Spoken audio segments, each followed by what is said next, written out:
Galatooma kabajamoo afyaa'ii kabajamtoota miseensota caffee guyyaa 21/6/2013 lakkoofsa 1/2013 wixinee labsii misooma bulchiisaaf dabarta manneen naannoo Oromiyaa murteessuuf bahe ilaalchisee yaada murtee koree dhaabbii dhimma misooma magaalaa fi bulchiisaaf seeraa caffee mootummaa naannoo Oromiyaa.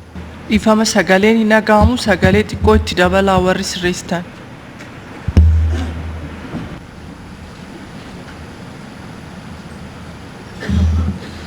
Akkaataa labsii gurmaa'ina hojmaata naamusaaf miseensotaa fi sirna walgahii caffee mootummaa Oromiyaa irra deebiidhaan bahe lakkoofsa 201/2009 koreen dhaabbii caffee seerota qulqullinaa fi ga'umsaan qophaa'uudhaan fayyadamummaa uummataa sadarkaa olaanaatti mirkaneessuu dandeessisan baasuu isaa xiinxaluuf madaaluudhaan adeemsa keessa darbuu qabu hunda keessa darbee kabajamaa caffeef akka dhiyaatuuf ifatti tumamee jira.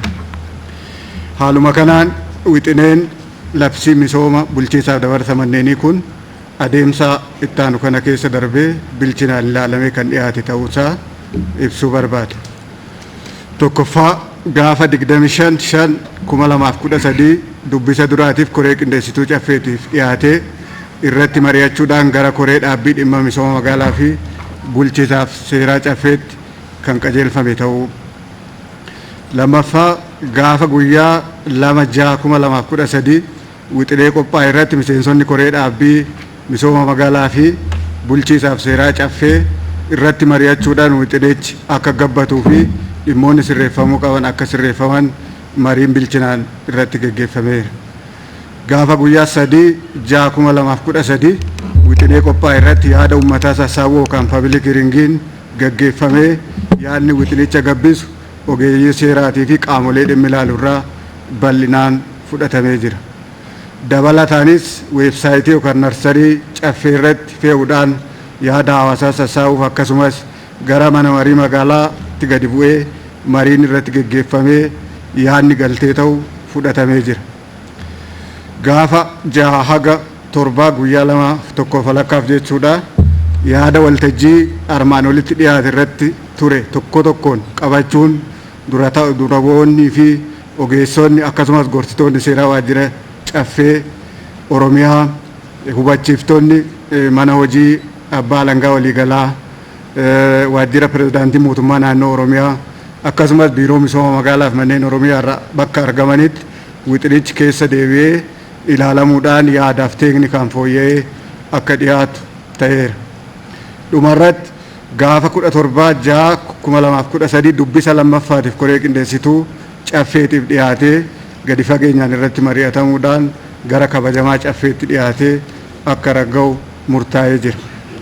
Haaluma kanaan wixineen labsii misooma bulchiisaa fi dabarsa manneenii naannoo Oromiyaa kun adeemsa qophii wixinee seeraa keessa darbuu qabu hunda keessa darbuun gadi fageenyaan ilaalamee kan dhiyaate waan ta'eef kabajamaa caffeen keenya fudhatee akka raggaasisu kabajaan gaafachaa ibsa dabalataatiif qaama wixinicha qopheesse carraa akka kennamuuf kabajaan hin gaafadha.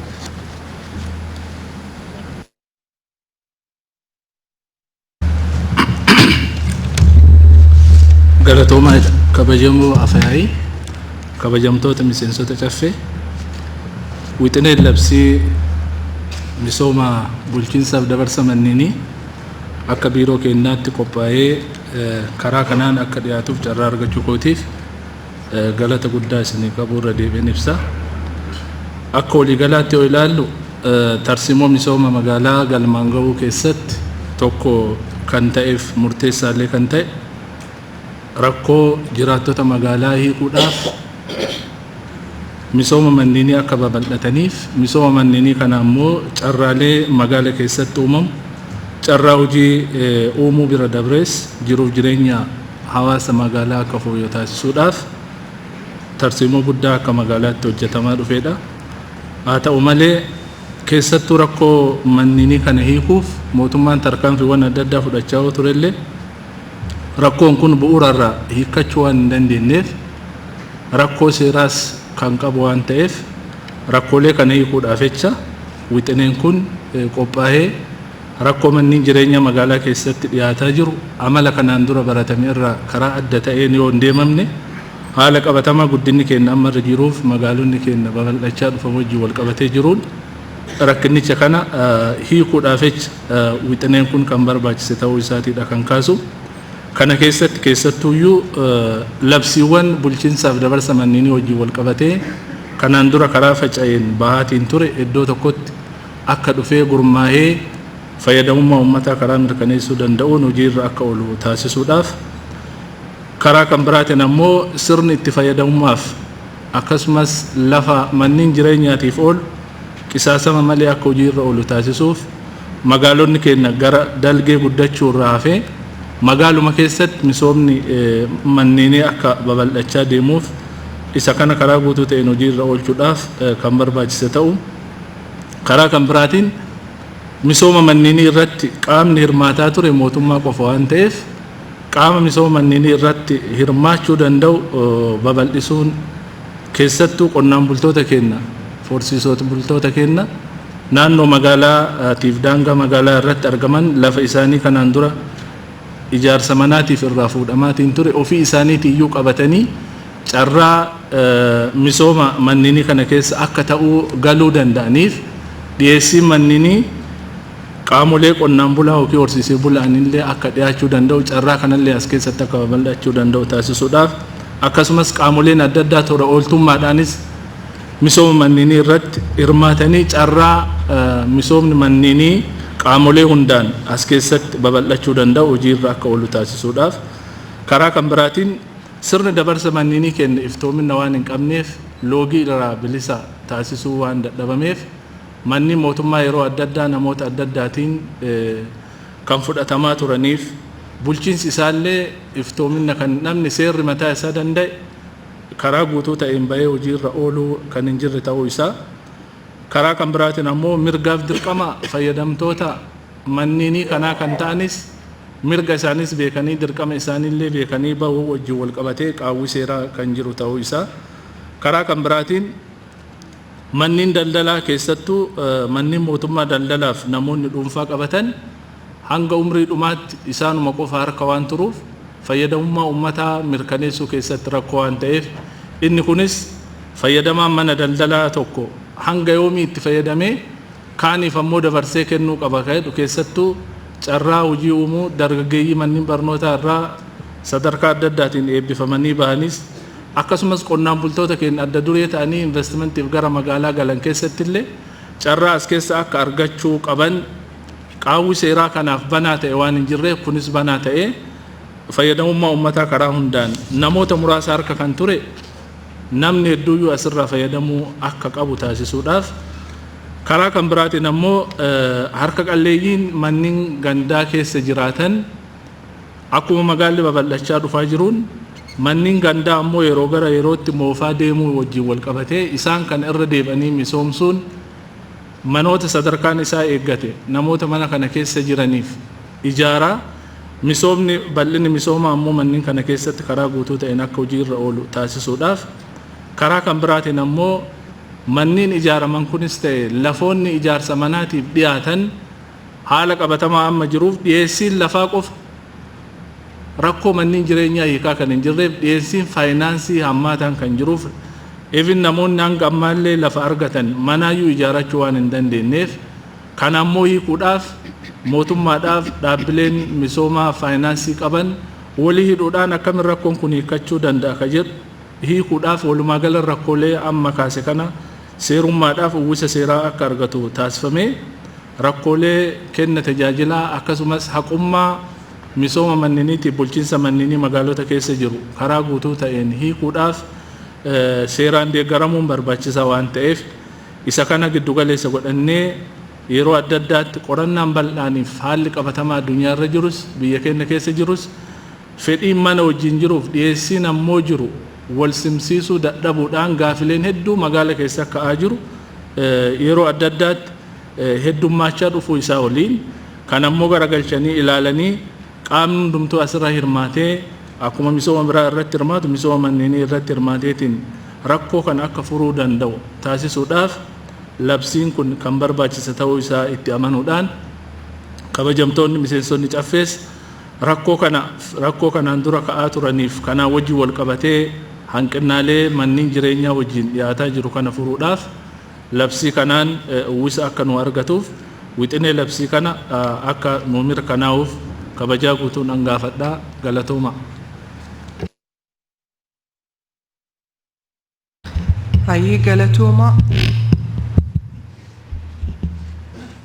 Wixinee labsii dhiyaate irratti kabajamtoota miseensonni caaffee wixinichi guyyaa 3 dura isin naqqabee laalaas turtan waan ta'eef gadi fageenyaan waan irrattis mari'achaa turtaniif gaaffii fi yaadni yoo jiraateef carraan isinii kennaa toora kanarra. Wixinicha irratti gaaffiin yoo jiraate. Harki natti mul'atu gidduu kanarra.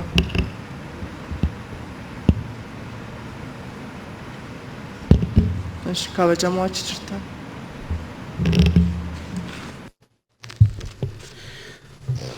Tole galatooma kabajamoo afyaa'i. Ani yaada wixinee misooma bulchiinsa darbees dabarsa manneeniitiin wal qabatee dhiyaate akkaataan qaami qoratee dhiyeesse ittiin qoratee dhiyeesses guyyoottan darbane lamaaf marii irra geggeessaa turre. Rakkoolee magaalota Oromiyaa keessa jiran bu'uurarraa hiikuuf darbees immoo rakkoolee kana hiikanis namoota manneen jireenyaa hin qabneef keessattuu haalli mijaan akka uumamuu danda'uu fi sadarkaa guddina magaalaa yeroo ammaa kana biyyi keenya irra dhaqqabde irratti labsiin kun wixineen kun dhiyaachuun isaa gaarii waan jedhu qaba.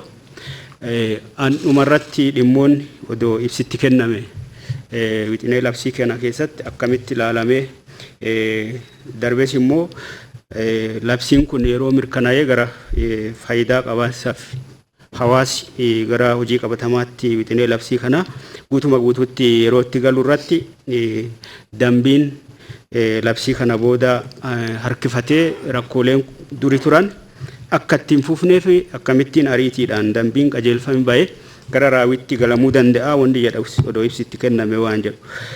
Dabalasaan immoo dhimmooti labsii kana keessatti odoo ibsitti kenname jedhee yaadu tokkoffaa mana mootummaa akkaataan yeroo ammaa kana magaalota keessatti ittiin qabamaa jiru ka pilaaniin qabnes jira. Pilaaniin akka qabaachuu danda'u wixinee labsii kana keessa ta'ee jira jechuudha. Pilaaniin kunis akkaataan ittiin kennamuu danda'u maal bu'uura godhataa wanti jedhus labsii kana keessa ka'eera. Bu'uurarraati immoo pilaanii itti hojjechuun odeeffannoo ragaa uummata naannoo san jiru namoota bebeekamoo fi haala qabatama hawaasa hirmaachiseen manni kan mootummaa ta'uun isaa ka dhuunfatamee fi ragaan sobaa irratti qindaa'es yoo jiraate akkaataa kanaan haalli haqa qabeessa karaa ta'een gara mana mootummaatti ta'ee kan immoo karaa seeraa alaatiin mana kan dabarsee qaama biraatiif dabarsee seeraan gaafatamuun akka irra jiraatu as keessa taa'ee jira.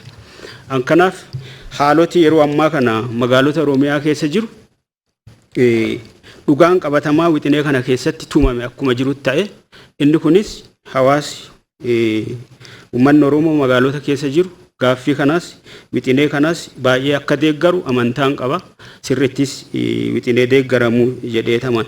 Gama biraatiin immoo qaama sooressa ta'anii odoo harka qalleessi keessa jiraachuun irra jiraatu ofii isaaniiti manneen magaalaa dhuunfatanii haga ammaa keessa jiraatanii qaamolee seeraa waliin harka keessa naqatanii akka manni kun harka isaaniitiin baane rakkoo geggeessaa ka jiranii fi haga ammaattis ka keessa jiraniif misooma biraatiif dabarsuun akka hin dandeenye hudhaa kan ta'anii jiru jechuudha. Kanaaf seeroti dhimmoota kana sirritti karaa sirrii qabsiisuu danda'u wixinee kana keessatti akkamittiin hubatame dhimmooti kun immoo bu'uurarraa sirra'uuf tumsa hawaasaa sin gaafata tumsa qaamolee seeraa sin gaafata dhimmoonni immoo bu'uurarraatti seera ta'ee ba'ee akkaataa gaafatamummaan jiraachuun irra jiraatuu fi labsii kana keessatti haalli dabarsa manneenii bulchiinsa manneenii jedhee as keessatti taa'e kun karaa ifa ta'een sirna iftoominaaf gaafatamummaa qabu akkamittiin ibsamaa waan jedhu qaba. Darbees immoo investimentii fi manneen mootummaa caccabaan kun kana alattis immoo investimentii fi darbuus yoo baate manneen magaala keessa jiran qulqulluu ta'uun irra jiraata. Hawaasa keessa jiraatuuf immoo hawwataa ta'uun irra jiraata. Ollaa moofaa ta'uun irra hin jiraatu. Ollaa qulqulluu ta'uu jiraata. Manneen caccabaan kan mootummaa kabara dargii kabara Haile Sillaasees darbes yeroo dheeraa kan ijaaramanii turanii fi magaala fuula ammeessan jiru jechuudha ammaan kana. Wixineen labsii kanaan immoo deebii gahaa fi quubsaan argata. Manni qopheessaa manneen kana bajatatti qabatee haaromsuu akka danda'u wixinee labsii kana keessatti guyyoottan darbee dubbisaa turre keessatti hubannee jirra jechuudha. An kanaaf yeroo ba'aa jedhamutti namoonni abbootii qabeenyaa amma jennu kaseer kallattii hin barbaachisneen dhuunfatanii jiran manni qopheessaa akka suphuu hin dandeenye dhiibbaa godhuu danda'u fuulduraaf. An kanaaf wixineen labsii kana akkaataa misooma magaalaa diriiruu danda'uuf qulqullina magaalota Oromiyaas akkaataa wixinee labsii kanaatiin fooyya'uu danda'a jedhamee nama akkaataa dubbisaa turree fi dubbisa keessattis marii waliigalaa keessatti kaasneen ani dhimmoonni as keessatti uumame kun ariitiidhaan hojiirra ooluu akka qabu haalli keessoo isaatiin qaamolee seeraa wajjin wal hubatame itti deemuu danda'uu fi haalli as keessatti ta'e kun kallattii ariitiidhaan gara raawwitti galu haalli miijaan odoo uumame gaarii waan jedhu qaba. Akka waliigalaatti garuu wixineen dhiyaate kun seera ta'ee yoo baay'ee fayyadamummaa magaala keenyaatiif baay'ee barbaachisaa yaada jedhu qaba. Galatooma. Galatooma kallattii kanarraa yaannoo jira. Kabajamoo aadde Fariyaa wal duraa duuban sadan keessan. Tole. Aadde as jirtan afur. Tole galatooma kabajamtuu Afayaayi. Labsiin kun rakkoo dhiyeessii mana jireenyaa keessattuu magaalota keessa jiran hedduu ni fura jennee ta'anna. Guddina magaalaatiifis magaalaa pilaana magaalaatiifis akkasumas magariisummaa magaalaatiifillee lafa dhiphattee namni irratti ijaarrachuudhaaf rakkachaa jiru kana yoo pilaaniin kun hojiirra ooletee wixineen kun hojiirra ooletee caalmaan rakkoo mana jireenyaa hedduu ni fura jennee ilaalla. Kanaaf pilaanii yeroo isaa eeggatee fi pilaanii rakkoo hedduu furu jenneeti wixinee rakkoo hedduu furu jenneetiin furadha. Akka gaafiitti keewwata 5 irratti fuula 6 irratti hojjettoota mootummaa naannoo jiranii hojii wal qabatee keewwata 5 jalatti hojjettoonni mootummaa dhaabbileen mootummaa sadarkaa naannoo keessa jiran gara godina addaatti akka barreeffamuu fi godina addaa irratti akka ijaaraman je'eeti asirratti kan kaa'amee jiru hojjettoota sadarkaa naannoo fi dhaabbilee mootummaa sadarkaa naannoo jechuudha. Ani kaniin jechuu barbaade hojjettoonni mootummaa sadarkaa naannoo jiran kun godina addaa duwwaa irratti maaliif daangaa magaalaa Finfinnee keessatti haalli akka mijatuuf maaliif hin taane. Sababni kana kaasuuf amma hojjettoonni mootummaa sadarkaa naannoo irra jiran federaala irra jiran caalmaan kanaan dura sadarkaa godinoota addaa irratti waldaa mana jireenyaatiin akka ijaaramu kan godhamaa ture. Kun ammoo haala mijataa hojiitiifis namni halkan hojjetaa mootummaa ta'e sa'a 10 booda rafu jechuu bishooftuu ta'e Finfinnee dhufee hojjechuudhaaf konkolaataan na jalaa bahamoon bahu kana jechaa yaadaa bula. Ganama hanga sa'a 3-4tti tajaajila kennee deemuu irratti maas rakkoo jira. Galgala sa'a 10 geenyaan konkolaataan na jalaa bahamoon bahu tana keessa yaada keessa gala waan ta'eef kanaaf hojjettoota mootummaa sadarkaa naannoo fi federaalaa jiran akkaataa itti magaalaa Finfinnee keessatti haalli mijatuu fi danda'u irratti maaliif akkas hin godhamne godina addaa qofa irratti daangaa. Kanaaf kar tokkoon namoonni kun jiraattota magaalaa Finfinneeti magaalaa Finfinnee keessa hojjetanii teessoon keenyaas magaalaa Finfinnee keessa asumaanuu faayidaan addaa Finfinnee irraa naannoon keenya qabu jennu sanis maaliif irraa alattiif baafnaa jechuu fedheeti maaliif wixineen kun as keessatti akka hammatamu magaalaa Finfinnee keessatti hojjettoota mootummaatiif hin mijoonee achi keessatti waliin maachirra qofarra daangaa kajuusan kaasuu fi inni biraa qotee bulaanis akka fayyadamaa ta'u wixinee kana keessatti kaa'amee jira. Qotee bulaa kun daangaa ni qaba. Daangaa gunjuu qotee bulaan amma caalmaan naannoo baadiyyaa irra jiran gara magaalaatti galuudhaaf fedhiin adda addaa jira. Kanaaf qotee bulaa jennu hunda hammatamoo kanuma naannoo saniiti hammataa hajuu san irratti osoo ibsa kennamee hajuun qabu. Inni biraa lafoota kanaan dura maqaalee real estate fi waan adda addaatiin fudhatamee osoo dhimma saniif hin oolamin jiran hedduu jira. keessattuu godinoota adda irratti magaalota irratti maqaa riil isteetiin fuudhanii kallattii garaagaraatiin sharasharu dhimma adda addaa keessatti rakkoo hojii wal qabatee jirtu jira.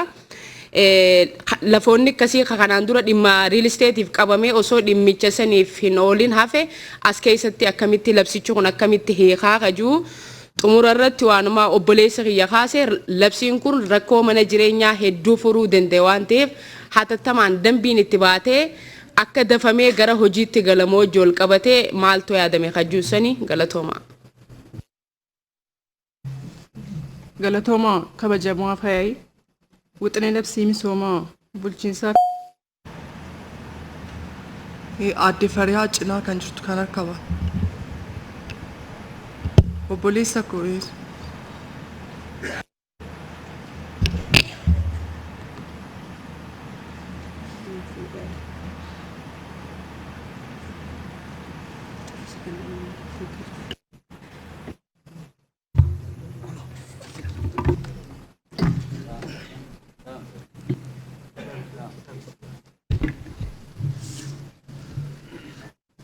Tole galatooma kabajamoo afayai labsiin wixinee labsii amma dhiyaate kun labsii baay'ee gaarii kan ta'e jedhaanis karaa kootinii asirratti gaafii ani dhiyeessuu barbaadu tanaan dura caffee kana keessatti gaafii guddaa ta'ee kan ture hin deebisa jedhee kan yaadu qabiyyee durii wajjin wal qabateeti. Qabiyyee durii wajjin wal qabatee hoggaan kaasu irra caalan sababa magaalota babal'ina magaalotaatiin kan buqqaa ture qonnaan bulaa keenya. Qonnaan bulaan keenya yeroo lafa isaatirraa sababa magaalaatiin buqqa'u beekamtiin hin kennamnee fi waraqaan abbaa qabeenyummaatis kennamaaf hin turre magaalaa keessatti. Gaafii guddaa ta'ee ture. Kanaaf waraqaan abbaa qabeenyummaa fi kaartaan qonnaan bulaa keenya naannoo sanitti haga ammaatitti gaafii guddaa ta'ee kan ture sun oduu kaartaan abbaa qabeenyummaan kennamee fi qonnaan bulaan jijjiirama guddaa fiduu danda'a. Kaartaa san qabsiisee liqeeffatee hojii bal'aa hojjechuu kan danda'u qonnaan bulaan keenya haga ammaatitti miidhamaa ture jechaadha. Kun waardiyaa galee achumatti ijoollee isaa wajjiniin miidhamaa ture. Kanaaf labsiin kun qabiyyee durii hiika guddaa kennaaf jedhee tanan yaada. Kanaafuu labsii baasuu qofaa moti hannu rakkisaa jiru gadi bu'anii raawwachuu irratti. Kanaaf ammas dhimmi qabiyyee durii kun xiqqeeffannaa keessa galee hoo hojjetame jijjiirama guddaa nuu fida kan jedhuun yaada qaba. Inni biraa mana gandaa kan jedhamu magaalota hunda keessatti haga ammaatitti manni gandaa ganda harkaa ba'ee namoota dhuunfaa harkatti galee jira. Sirreessuudhaaf amma ammaatitti yeroo gad bu'amus wanni kun sirreeffamee yoo ol deebi'u hin mul'atu. Kanaaf ammas namoonni mana gandaa keessa jiran guddina keessallee jiraatan mana gandaa gallakkisuudhaaf fedhii hin qaban. Kanaaf labsiin kun ba'uun isaa waan gaariidha. Uummata fayyadamaa godhuu hin danda'a. Garuu ani ammas akka yaaddootitti labsii baasuu qofaa miti hojiitti hiikuu irratti maal fakkaanna kan jedhu gaafii dhiyeessuun barbaada. Galatooma.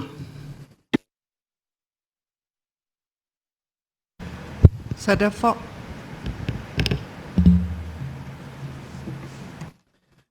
galatooma kabajamoo afayai wixinee labsii misooma bulchiinsaa fi daddabarsa manneeniitiif qophaa'e irratti rakkoowwanii mana jireenyaa duraan jiru hiikuudhaaf xiinxalli gadi fagoon erga geggeeffame booda kan fooyya'e akka mirkanaa'uuf kan dhiyaate kun baay'ee gaariidha waan hin jedhuun qaba. Gara gaaffii kootiitti yeroon deebi'u fuula 26 lakkoofsa 3 irratti labsii waldichaan kenname magaalaa liiziin bulu keessatti gatiin ka'umsa liizii magaalaa kiraan bulaa jiru keessatti gatii ka'umsaa kiraatiin ni kenna waan jedhudha kan hin kaase.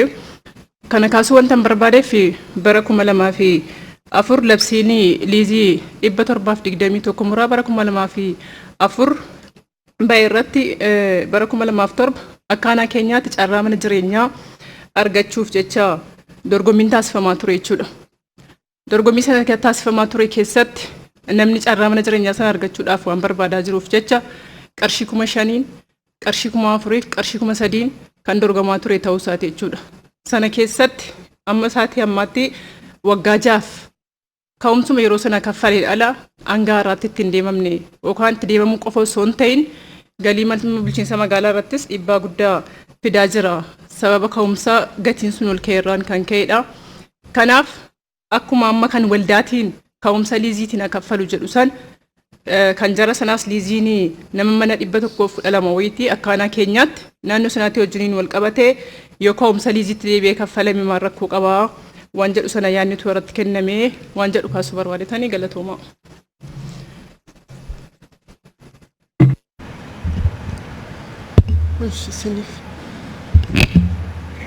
Addee as jirta.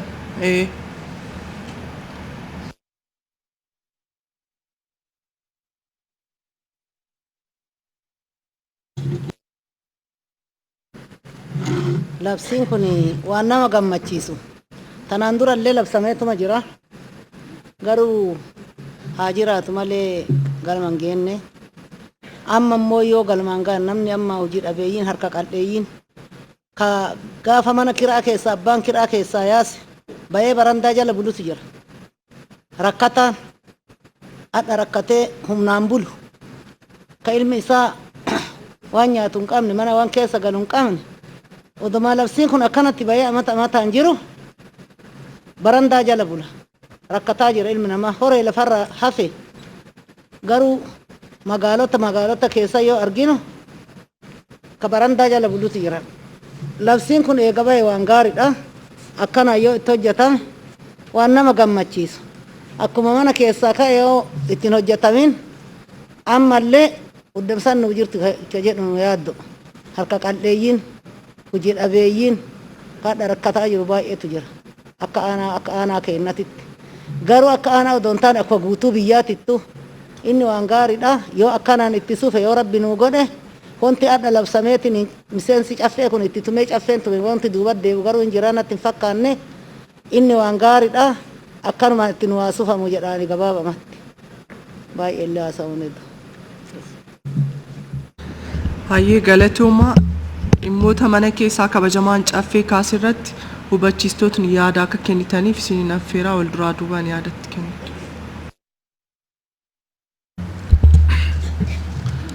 Galatooma kabajamoo afyaa'ii kabajamtoota miseensota caffee gaafileen tokko tokko ka kana wajjin waliin qabanne jira kan lafa wajjin wal qabatu waa'ee qabiyyee durii waa'ee ka'umsa liizii gatii isaa fooyyessuun isaa wal qabata waan ta'eef isaanaaf olchitu as keessatti illee hin hammatamu kanarraan kanaaf kaawwan irratti yaada kennuudhaaf yaada. Calqabarra kan ka'e labsii kana wajjin wal qabatee akkuma beekamu dambiiwwaniif qajeelfamoonni labsiiwwan yeroo bahan dheerachuu wajjin wal qabatee hojiirra oolaa dafamee hidhamee shakkii kaa'ame kan hambisuudhaaf jecha wal faanaadha hojiin kun akka geggeeffamu kan taasifame. Amma danda'ametti yeroo gabaabaa keessatti dambiinis qajeelfamnis bahee baruma kana keessa hojiirra akka ooluu danda'uuf hojjetamaa jira waan ta'eef rakkoolee kanaan dura turan san hin hambisaa amantaa jedhu kanaan fudhannee kan itti deemaa jiru kana ta'uu isaa qofa kaasuu barbaadeeti. Inni kan biraa waa'ee ijaarsa manneenii wajjin ka dhaabbileen mootummaa lafa fudhatan keessatti lafa hojii misoomaatiif fudhatan keessatti hojjettoota achi jiran saniif ofii hojjechiisan saniif rakkoo mana jireenyaa lafuma fudhatan san keessa pilaanii karaa eegeen hojjetanii achi keessa rakkoo dhiyeessii manaa hiikuu hin danda'anidha as keessa kan ka'an. Malee godina addaatitti yookiin magaalaa ebaluutitti xalaan kana barraa fi ka jedhamu as keessa hin hammachiifne. Kana jechuun dhaabbanni tokko Adaamaa keessaa lafa guddaa industirii qabaachuu danda'a yookiin Bishooftuu keessaa qabaachuu danda'a. hojjettoota isaa saniif achi hojjechiisee al-arra warra kireeffatanii gatiin itti dabalu kan hambisuudhaaf ofii isaatii iyyuu achi keessa dhiyeessii manaa kanallee dhiyeessuu akka danda'uuf kan kaa'u. Kun rakkoo hojjetaan gara adda addaatti dhufe kun magaala irratti dhiyeessii manaa wajjin rakkoo akka uumneef karaa kan biraatiin hojii sana qofarra hirmaachuu qofa odoon taane rakkoo manneen jireenyaallee wal faana hiikuu irratti akka hirmaatanidha kan kaa'amu. Kanarraan kan hafe namoota karaa adda addaatii dhufan hojiidhaaf jecha bakka adda addaa turanii ijaaramuu hin dandeenye sadarkaa naannoo hojjetaa mootummaas ta'uu danda'a hooggansas ta'uu danda'a. Manni marii bulchiinsa mootummaa naannoo yoo itti amane namoonni kun waldaan ijaaramanii magaalaa tokko dhaqanii gurmaanii mana jireenyaa akka argachuu danda'an hin taasisaadha kan kaa'an. Kana jechuun akkuma kabajamoo miseensi caffee kaasan magaalaa Finfinnee odoo nuu ta'ee gaarii ture garuu bulchiinsi magaalaa Finfinnee nu jala hin jiru waan ta'eef waan ofii bulchinu irrattidha kan baasu illee ka dandeenyu labsicha. Kanaaf jechaadha kan magaalonni kun ka Finfinnee qofa hin daangessine kaawwan irratti illee aangoo qabaatamaa garuu magaala Finfinnee godhuudhaaf sirni bulchiinsi kennaa garaagarummaa waan qabuuf achi irratti kan haa ta'u jedhanii kaa'uu waan nama rakkisuuf kan taa'ame ta'uu isaa karaa kanaan yoo nu hubatame gaarii ta'a waan jedhu. Inni kan biraa manneen gandaa kun seeraan ala kan qabaman isa kanaaf fala kenna labsiin kun. Dureessi qabatee jira, namni mana ijaaratee qabu mana gandaa qabatee jira. Rakkoon isaa wal xaxaa. Akka naannoo keenyaatti manneen mootummaa gara 100,000 oli kan qabnu. Yeroo ammaan kana mana gara 700 ta'u mana murtii ammallee himatamnee jira. Lafoonni baay'een saamamanii jiru. Lafti manni gandaa irra jiru kaaree 1,000 irra ka jiru kaaree 500 irra ka jiru saamamee namoonni dhuunfaa karaa seeraan alaatiin saamanii fudhatanii jiru. Ammallee itti jiramaa jecha sababni isaa seerri kana daangessu hin jiru. Abbaan kamuu kaartaa hin taane hojjechiisee ogeessa wayiitiin walii galee lafa san mana sana jijjiiratee ragaa sobaatiin ka ofii taasifachuun ammas itti fufeeraa jecha. Kana labsii kanaan daangessinaa innee kallaan. Namoonni mana san dabarsanillee akkamitti akka adabamuu danda'an labsii kana keessatti karaa ifa ta'uun itti gaafatamummaa karaa hordofsiisuun kaa'ee jira waan ta'eef gaafa labsiin kun hojiirra oolee jedheerraa rakkoon akkasii sunis namoonni qabeenya mootummaa karaa isaanii malee ragaa sobaatiin fudhatanii harka galfatanii itti fayyadamuuf deemanis ni hafaa jennee kana hunda karaa amantaa guutuu horateen kan qophaa'e waan ta'eef rakkinichi inni furataa ka'edhu amantaa kan qabnu. Inni kan biraa namoonni mana kana keessa galan akkaataa labsii kana keessa kennetti ulaagaa qaba. Mana gandaatti eenyutu galuu danda'a? Taa'ee jira jecha. Eenyudha nama akkamiitii ka'edhu humna isaa wajjin maal isaa wajjin asirra karaa ifa ta'een taa'ee jira waan ta'eef ulaagaa kanaan kan hoogganu. Ulaagaa kana namni cabsee mana gandaa kennellee itti gaafatamaa jecha. Kun ulaagaa hin qabu ture. Hooggansuma achi jirutu kan jiruu qabullee ka jiruu hin qabnellee jireenyi isaa giddu galeessa ta'eef gadaanaa kan ta'ellee waan wal makaadha kan argachaa kan turan. Kana labsiin kun qulqulleessee namoota qabeenya horatanii jedhan namoota mana jireenyaa isaanii qabanii kaan ammoo ka mana ijaarachuu hin dandeenye irratti ammoo fe'aa ta'amu labsii kanaan fala argatee namoonni irra deebi'ameet manni kunillee to'atamee galmaa'ee karaa guutuu ta'een namoonni kennamuuf illee ulaagaa taa'ame kanaan irra deebamee calalamee kan raawwatamu waan ta'eef kana yoo karaa kanaan raawwanne rakkoo kanallee hambisaa jenneeti kan ilaalu. Inni kan biraa wanni guddaan ammallee bara kanas calqabnee hojjechaa jirru manneen gandaa kun ragaa hin qaban. Kaartaa mataa isaanii hin qaban. Bara kana kaartaa kennamuun calqabeera. Kaartaan kennamu kun manni kun kan mootummaa ta'ee garuu kan bulchuu mana qopheessaati. Qabeenyummaan isaa kan mootummaa ta'uu irratti kan argatamu. Kun hin jiru waan ta'eef kanaan booda manneen gandaa hundi isaanii galmaa'anii kaartaan kennamaa fi namni kamuyyuu karaa hin taaneen karaa sobaatiin ragaa irra baasee ka ofii taasifachuu hin danda'u. Inni kunis as keessatti kan deebi'u ta'uu isaatiidha kan labsii kana keessatti kan taa'e. Inni kan biraa namoota ala jiran yookiin ammoo humna hin qabne barandaa irra jiran jettanii kan kaastan sirriidha. Haalli qabatama amma jiruun namni mana ofii ijaaratee kireeffatee kan mootummaa keessa galaa hiyyeessi garuu barandaa irra jira. Kun akka seeraatitti illee nama gaafachiisaa akkuma rabbiititti illee cubbuudha jecha. Cubbuun akkanaa kun baay'eedha kan baay'achaa kan jiran. Rakkoo kana ittiin hiiknaa jenneeti. Karaa kan biraatiin dhaabbileen hedduuyyuu misooma manninii kanarraa haa hirmaatan yoo jennu tola ooltonni hedduuyyuu mana ijaaruu irra gaafa hirmaatan namoonni barandaa irra galan jireenyi isaanii ujumoo keessa ta'e kun garanatti akka galuu danda'aniifillee nu gargaaranii jenneeti kan labsii kana keessa uwwisa akka argatu godha. Tola ooltummaan manneen ijaaraman eenyuuf ta'uu qabanii kan labsii kana keessa taa'ee jira. Gaafa inni hojii irra oole namoonni sunis karaa irraa ka'anii fayyadamoollee ta'anii kan irratti bulchiinsonni magaalaas manneen ijaaran keessatti yaada keessa galfatanii kan itti deemaa jiran ta'uu isaa kaasumaa fi labsiidhaan ammoo uwwisa onuu argate rakkoon kun ni hiikkata amantaa jedhudha kan qabu. Karaa kan biraatiin manneen gandaa akkuma jiran kun dulloomanii jiru. Wadhakkaan magaalaa dulloomee otoo jiru garuu baadiyaa irraa lafti kan barbaadamu qonnaan bulatu dhiibbamee achi lafa akka kennu taasifama. Kun akka hafuudha. Misoomni manaa wadhakkaa magaalaa irraa calqabuudha. Magaala dulloomaa qabannee lafa mana jireenyaa barbaaduudhaaf qonnaan bulaa irraa lafa saamuun illee hafuudhaadha. Akkuma qabatamaan arginu magaalaan Finfinneetis dhibbentaa 50 sana ol dulloomaadha. Garuu lafti qonnaan bulaa hedduun saamamee jira.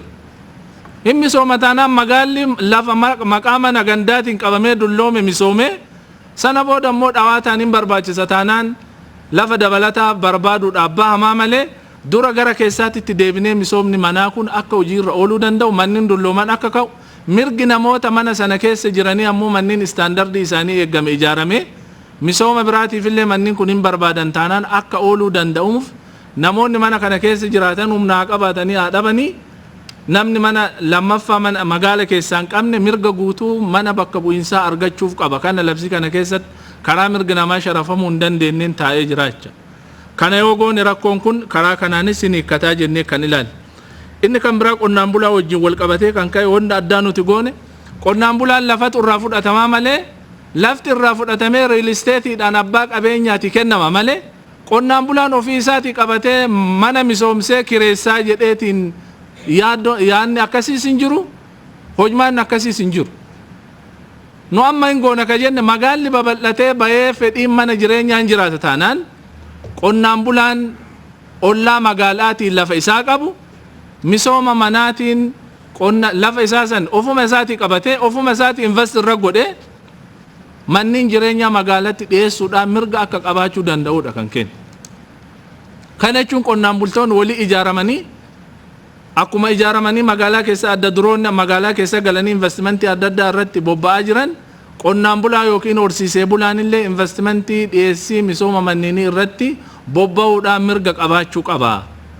Lafti isaa irraa fuudhamee dureessa tokkoof hektaarri 5 20 30 kennamuu irra qonnaan bulaan hektaara agasii irra jiru san ofii isaatiiyyuu ijaaramee dhiyeessii kana akka dhiyeessuu danda'u mirga qabaachuu qabaadha kaas keessa kenna.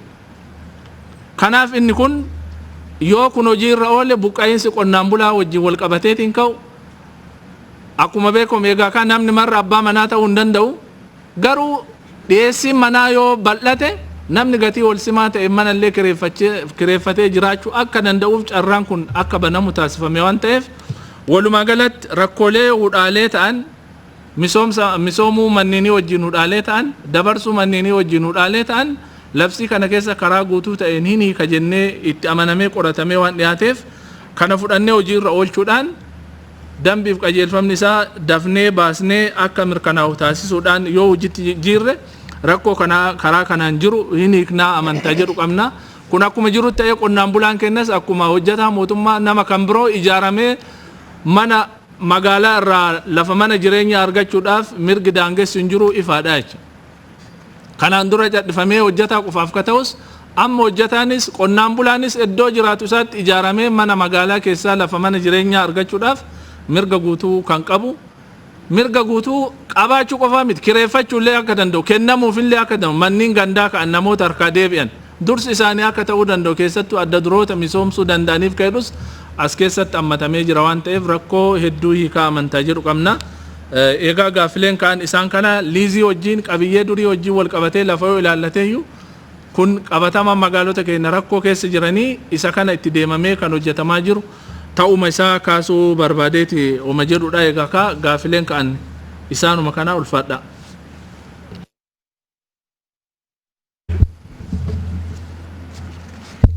Galatooma kabajamoo fi waanuma lamaan tokko irratti waa dabaluudhaaf Tokko waa'ee labsii caffeen baasee akkamitti dafee hojiirra oola kan jedhu irratti yaada gabaabaa kennuudhaaf. Kabajamtoonni miseensota caffee akkuma hundi keessanuu beektan labsii akkaataa gurmaa'ina hojumaata naamisa miseensotaa fi sirna walga'ii caffee murteessuuf bahe lakkoofsa 201 muraa 2009tiin guyyaa labsiin kabajamaa caffeen kun raggaaseerraa kaasee baatii 3 keessatti qajeelfamaa fi dambiidhaan deeggaramuu akka qabu hojumaanni caffee ni ka'a jechuudha. Kanaaf gaafiin ka'e sirriidha. Labsiin tokko hojiirra oole kan jedhamu yoo dafee dambii fi qajeelfamaan deeggarame jechuudha. Kanaaf hojumaanni keenya baatii 3 keessatti guyyaa labsiin kun ragga irraa kaasee baatii 3 keessatti dambii fi qajeelfamni akka ba'uu fi qabu hin kaa'a. Kan ammoo kabajamtoonni miseensota caffee seera baasuu qofa osoo hin taane seerri sun immoo akkamitti hojiirra oolaa jira kan jedhu hojii to'annaaf hordoffii maandeetii kabajamaa caffee kanaaf kenname ta'uu isaati jechuudha. Kanaaf yeroodhaan maaliif dambiin ba'uu dhabee dambiin ba'uu fi qaba jennee to'annaa fi hordoffii walirraa hin cinne taasisuu nurra jiraata jechuudha. Kanaaf gahee hojii kabajamaa caffee kanaaf kenname ta'uu isaa yaadachiisumaaf jechuudha. Kan biraa labsiiwwan kana keessatti sirritti ibsamee jira. Kabajamaa obbo Jamaal sirritti kaasee jira. Keessattuu mirga qonnaan bulaa fi horsiisee bulaa labsiin kun sirritti kan kabachiisu ta'uu isaa laaluun ni danda'ama jechuudha. Fakkeenyuma kaasuudhaaf labsii keewwata 27 jalatti qonnaan bulaaf akkamitti yookaan horsiisee bulaadhaaf akkamitti dursi kennamuu akka qabu daangaa magaalaa soo jiraate akkamitti mirgi qonnaan bulaa kabajamuu akka qabu akkaataa duraanitiin qonnaan bulaa seerri baafnus qonnaan bulaa lafarraa kan buqqisu osoo hin taane amma labsii kana keessatti mirga qonnaan bulaas horsiisee bulaas kan kabachiisu ta'uu isaa sirritti as keessatti tumamee jira waan jedhu kaasumaafi kanaaf kallattii hundaan laalamee kan dhiyaate waan ta'eef yoo mirkanaa'e gaariidha waan jedhu kaasumaafi galatooma. Baay'ee galatoomaa jecha gaaffilee kabajamaan miseensi caffee kaasee irratti ibsi gahaan kennameetii jira. Akkuma hundi keenya beeknu dhimmi mana jireenyaatiin wal qabatee jiru rakkoo guddaadha. Rakkoo sana furuu gaaffii uummataa guyyaadhaa guyyaatti dabalaa jiru kana hiikuu keessatti mootummaan kophaasaa waan keessa bahuu hin dandeenye akka ta'ee fi akkamittis fala argachuu qaba kan jedhu sana irratti sadarkaa koree qindeessituu caffeettis yeroo hedduu fudhannee yookaan bal'aa fudhannee kan irratti mari'anneedha. Mariinii fi yaanni bal'aan gama dhiyeessitootaan irratti kennamee jira. Haa ta'utii ammas mana keessaa kabajamoo itti aantu pirezidantiin yaada dabalataa itti kennuudhaan gara sagalee kennisiisuutti deemnaa dursa kabajamoo itti aantu pirezidantiidhaaf. Galatooma kabajamoo afyaa'ii wanni bal'aan hubachiistootaaf irraatii fi akkasumas koree dhaabbiitirraa bal'inaan ka'ee jira. Waanuma xiqqoo muraasa qofa dabaluufi. Wixineen labsiidhaa kun wixinee labsii akkamitti manneen misooman akkamitti immoo manneen mootummaadhaa bulan akkasumas immoo akkamitti manneen kun immoo dabran kajuurratti xiyyeeffatee wixinee labsii qophaa'e waan ta'e jecha keessattuu kana dura akkamitti manneen akka misoomuu danda'an karaa tokko qofa fuulleeffatee katti deemamaa ture akkaataan kana dura manneen itti misoomaa turan fedhii uummataa fedhii jiraattota magaalaa jiddugaleessa karaa hin godhatiniin ture inni kun qabatamaadhaan waan keessa deemnee hufnee irratti deebinee ammaas yaalii biraa gaggeessuu waan nurra hin jiraanneef opshinii biraa laaluun barbaachisaa akka ta'e hubatameeti karaa wixinee labsii kanatti hagalame. Fakkeenyaaf kana dura namoota jiraattota magaalaatii isaa ta'anii hojjetaa mootummaadha karaa isaa waldayaan itti gurmaawanii manneen jireenyaa lafa manneen jireenyaa itti argatan haalli mijaawee ture. Kana keessatti garuu qorannaa bal'aa taasifneen namoonni waldayaan gurmaawanii lafa mana jireenyaa argatan dhugumaan rakkoo mana jireenyaa isaanii hiikachuu danda'anii jirammoo hin jiran kajuu kun akka biiroo misooma magaalaattii fi akka kilaastara nuti gaggeessinuttis laallee jirra. Kana keessatti wanni qabatamaadhaan hubatame maali? Lafa qofa hojjetaa mootummaatiif yookaan jiraattotaaf dhiheessuu qoftiin keessattuu hojjetaa mootummaa irratti abbaa mana jireenyaa nama taasisuu akka hin dandeenye namoota dhibba lafa mana jireenyaa gurmaa'anii fudhatan keessaa harka 6 qofa yookaan nama 6 qofaa dhibba keessaa mana ijaarrachuu dandeenya. Kana jechuun lafa dhiheessuu jechuun rakkoo mana jireenyaa hiikuu akka hin taane qabatamaadhaan agarree jirra waan ta'eef fala biraatti deemuun nurra jiraata jennee intervenshinii mootummaatis karaa jiddu galuu danda'uun wanni hojjetamaa jiru jira. Labsiin kun kana adrees akkaataatti godhuu danda'u asumaan kaasuuf. Kabiraa bulchiinsa manneeniitii wajjin wal qabate waa'een bulchiinsa manneenii ifatti hojmaata ifaa hin qabu. Akka barbaadeetti akkuma reefuun tana kabajamaan obbo Jamaal Kadir kaaseetti abbaa barbaadee tokko barbaadeetti bulchaa.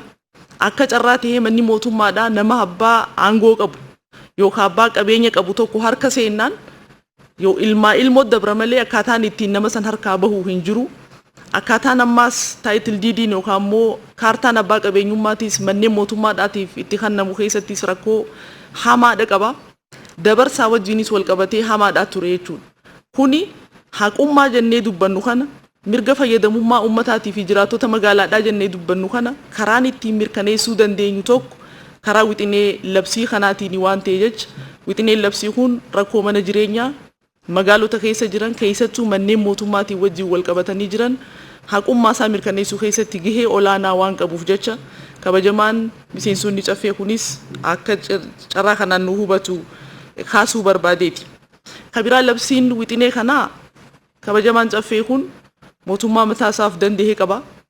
Labsii baasuu ka danda'u mootummaa isaa irratti malee bulchiinsa magaalaa biraa yookaan naannoo biraa irratti ta'uun akka irra hin jiraanne kabajamaa miseensa caffee kanaaf kaasuun hin barbaachisu. Labsiin kun bulchiinsuma mootummaa naannoo Oromiyaan laallata waan ta'eef naannoo biraa tuquun seeraan hin danda'amu. Garuu immoo walitti dhufeenyi mootummaa naannoo Oromiyaatii fi Finfinneedhaa maal ta'uu qaba? Obviously waan kabajamaa miseensa caffee kanaaf kaasuun nurra jiraatu waan jiru natti hin fakkaatu. Bal'inaan waliin hojjechaa jirra. Koonsarriin isin kaastanis sirriidha. Dhimmoonni sadarkaa seeraa qofatti ilaalaman osoo hin taane walitti dhufeenyaan waliin mari'achuudhaan galmaa fi kaayyoon keenyaas tokkuma waan ta'eef wanni keessaa waliin hojjennu bal'inaan jira. Waa hunda kaasuun waan nama dhibuuf. Koonsarriin tokko kabajamtuun miseensi caffeedhaa Defariyaan kaasti keessattuu hojjetaa mootummaa tii wajjin wal qabate Bishooftuu Dhagalaa Burraayyuu godina addaa naannoo Finfinnee kan hojjetaa mootummaa keenya bal'inaan gala. Rakkoon kun rakkoo qabatamaa ta'uusaa tajaajila ummataaf kan nurratti illee dhiibbaa mataa isaa fidaa waan jiruuf kana qabatamaadhaan gamagamnee waan irra geenyeef tarkaanfiin bal'aan fudhatamee jira. Tarkaanfiin fudhatame kun keessattuu marii olaanaa gaggeessuudhaan bulchiinsa magaalaa Finfinneetii wajjin akkuma isin hundinuu beektan hojjetaa mootummaa 15,000 ol ta'uuf kabajamaa miseensota caffee kanaas dabalatee karaan ittiin manni jireenyaa magaalaa Finfinnee keessatti argamuu danda'u kana dura waadaa galamee jira. Amma qabatamaadhaan sadarkaan nuti irra geenyees hojiin kun dafee gara xumuraarra gahuusaa sochii wanni hundinuu xumuramee gara dhumaatti deemaa jiraachuu asumaan akka mootummaattis waadaa galuu fi odeeffannoo kana kannuu fi waan ta'e jecha kana yaada keessa galfachuun mirgi fayyadamummaa jennu kun guutumaan guutuutti kana qofaan deebi'aadhaan osoo hin taane hojiin olaanaan babal'aan hojjetamaa jiru jira. Isa yeroo isaa eeggannee kan naannoodhaafis uummata keenyaafis kan ibsinu akkuma jirutti ta'e kan odeeffannoo kannuu fi kanaaf wixinee labsii kanaa mirkaneessuun haqummaa alseerummaa bulchiinsa manneen mootummaa keessa jiran kanaatii fi manneen gandaa akkasumas immoo mirga qonnaan bulaadhaatii fi horsiisee bulaa sadarkaa olaantummaa qabuun kan mirkaneessu waan ta'eef kabajamaan miseensonni caffeedhaa wixinee labsii kana nu mirkaneessanii nuti immoo sadarkaa dambiin dafee akka itti bahuu danda'uu fi hojiirra oolmaa isaa immoo sadarkaadhaan qaamonni jiran akkaataa isaan ittiin hordofuu danda'an irratti yoo dafnee deemne gaariidha yaada jiru kaasuu barbaadeetii galatoomaa. Galatoomaa kabajamoo adde caaltuu maaliif akka wal cinaa haasa'u jalqabdan naa gala.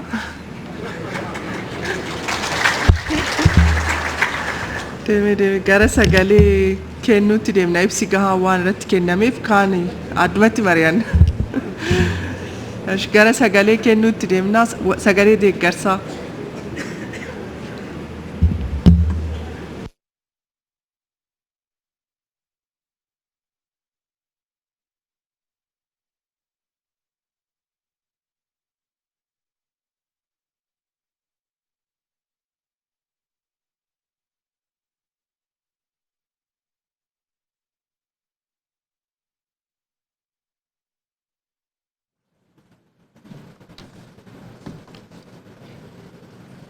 dambittiif qajeelfama.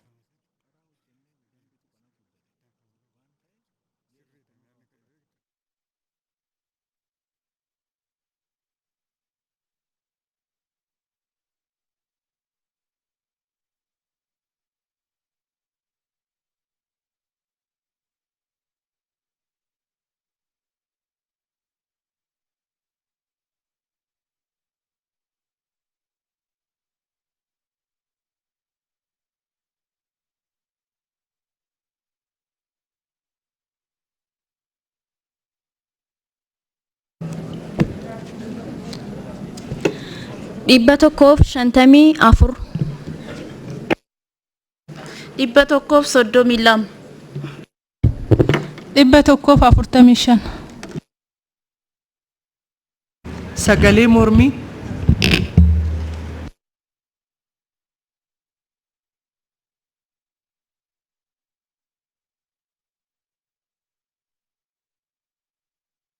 Sagalee mormiin jiru. Miseensi sagalee laan.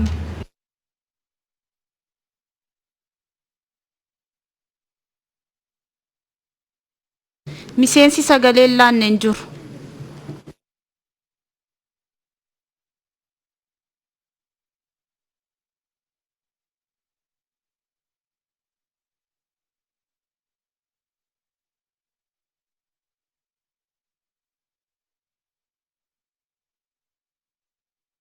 Baay'ee akkaataa sagalee kennameetiin sagalee deeggarsaa 431, sagalee mormiin jiru, miseensi sagalee laanneen jiru, sagalee guutuudhaan mirkanaa'etii jira.